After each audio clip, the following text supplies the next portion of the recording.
म्हसळा तालुक्यातील मेंदडीकोंड येथील वृद्ध दाम्पत्याची त्यांच्या 2 मुलांनीच गळा आवळून हत्या केल्याचं समोर आलंय। या घटनेनंतर गावात खळबळ उडाली आहे। म्हसळा पोलिसांनी या खुनाचा उलगडा केला असून दोघांनाही अटक केली आहे। हत्येचं कारण अद्याप स्पष्ट झालेलं नाही। मेंदडीकोंड या गावातील महादेव कांबळे आणि विठाबाई कांबळे यांचे मृतदेह त्यांच्या घरात आढळून आले। या प्रकरणी मृत दाम्पत्यांची मुलगी अर्चना भालचंद्र पाटील हिनं म्हसळा पोलिसात तक्रार केली। म्हसळा पोलिसांनी सुरुवातीला अकस्मात मृत्यूची नोंद केली होती, मात्र सहाय्यक पोलीस निरीक्षक रवींद्र पारखे आणि उपनिरीक्षक सुनील कोहिणकर यांनी मोठ्या चातुर्यानं घटनेमागील सत्य बाहेर आणलं। या प्रकरणी नरेश महादेव कांबळे आणि चंद्रकांत महादेव कांबळे यांना पोलिसांनी ताब्यात घेतलंय।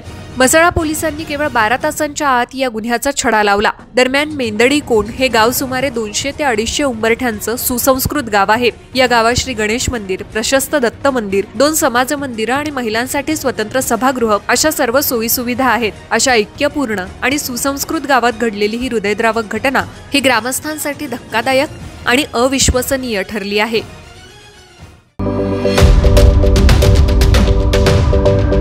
यूट्यूबवर सुद्धा रायगड टाइम्स सर्च करा आणि पहा रायगडच्या कानाकोपऱ्यातील प्रत्येक बित्तम बातमी। आणि हो, लगेच सबस्क्राइब बटनवर क्लिक करायला विसरू नका। रायगड टाइम्स, आपला चॅनल, आपला आवाज।